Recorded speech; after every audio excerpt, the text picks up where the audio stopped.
बीड जिल्ह्यातील ढेकणमोहा गावात एक धक्कादायक प्रकार समोर आला आहे। सामाजिक कार्यात अडथळे आणल्याचा आरोप करत शिवसेना शिंदे गटाचा उपतालुका प्रमुख भारत देवकाते यांनी थेट आत्महत्येचा प्रयत्न केलाय।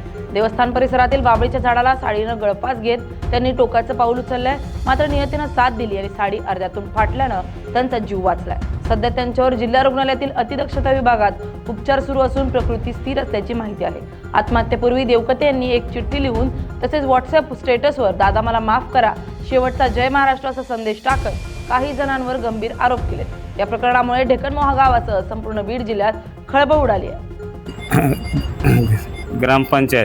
ग्रामपंचायतमुळं मला एवढा टोकाचं बोल उचलावं लागलं। सरपंच आणि ग्रामसेवक या दोषीत सर मी गायगोट्याच्या आणि विहिरीच्या शेततळ्याच्या फायली 150 बनविल्यात आणि 2 महिने झाले मी त्यांच्या मागं लागलोय घेऊन की बाबा मला सह्या द्या ह्याच्यावर, ते देत नाहीत।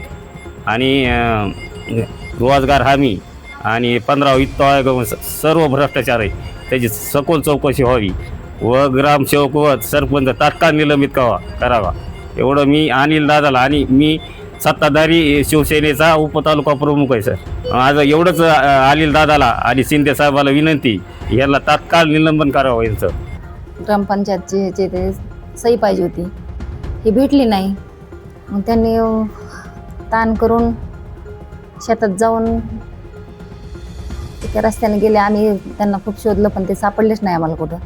मग एका ठिकाणी जाऊन त्यानं साडीच्या ह्यानं गळपास केला आणि आत्महत्या करण्याचे प्रयत्न केले।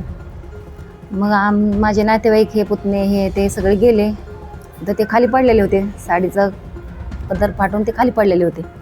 आता माझी एवढीच मागणी आहे की मुख्यमंत्री एकनाथ शिंदे साहेब, उपमुख्यमंत्री हे लाडक्या बहिणीसाठी एवढं होते, मग एवढीच माझी मागणी की माझ्या पतीला एवढा न्याय त्याने मिळवून द्यावा।